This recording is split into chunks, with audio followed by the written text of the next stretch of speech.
चला तर ताईंनो, आज आपण बनवणार आहोत एकदम सिंपल आणि गावरानी पद्धतीने बुटक्या मिरचीचे लोणचे। सुरुवात करूया। अर्धा किलो मिरची घेतलेली आहे, स्वच्छ धुतलेली आहे, धुवून त्याला आतमधून चिरून घेतलेली आहे। आता एक स्वच्छ भांडं घ्यायचं आहे आपल्याला। त्या अगोदर 7 ते 8 लिंब एकदम बारीक फोडी करून घेतलेली आहेत। 1 वाटी मोहरी घेतलेली आहे, मोहरी छान भरडून घ्यायची आहे। इथे आपल्याला कोणतेही मसाले भाजून घ्यायचे नाही, अगदी कमी साहित्यात मिरचीचं लोणचं करायचं आहे। स्वच्छ भांडे घेतलेलं आहे, त्यामध्ये मिरच्या टाकलेल्या आहेत, त्यानंतर लिंबाच्या फोडी घातलेल्या आहेत आणि जे मोहरीचं पावडर बनवून घेतलेलं होतं ते घातलेलं आहे। एकदम रवाळ असं मोहरीचं पावडर काढायचं आहे, एकदम बारीकसुद्धा काढायचं नाही।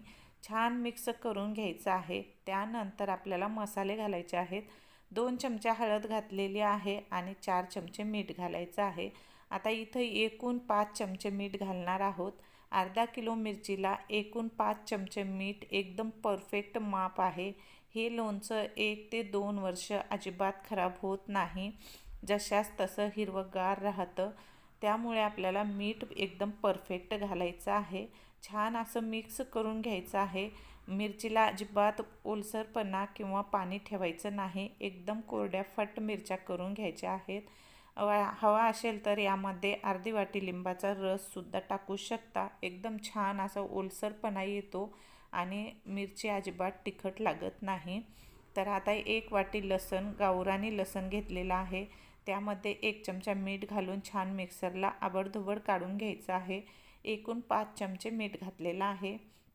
लसूण घालून झाल्याच्या नंतर छान असं मिक्स करायचं आहे आणि याला झाकून ठेवून आपल्याला 4 ते 5 दिवस अजिबात त्याला बघायचं नाही, म्हणजे मध्ये मध्ये 1-2 दिवस हलवत राहायचं आहे, जेणेकरून छान ओलसर लोणचं होतो। झाल्याच्या नंतर 4 ते 5 दिवसाच्या नंतर भरणीमध्ये भरून ठेवायचं आहे। इथे तेलाचा अजिबात वापर करायचा नाही, एकदम गावरान पद्धतीने, सिंपल पद्धतीने, कमी साहित्यात आज आपण मिरचीचं लोणचं बनवलेलं आहे।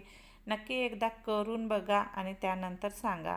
आवडल्यास शेअर करा, फॉलो करा आणि सबस्क्राईब करायला विसरू नका। कमेंट करून सांगा। चला बाय।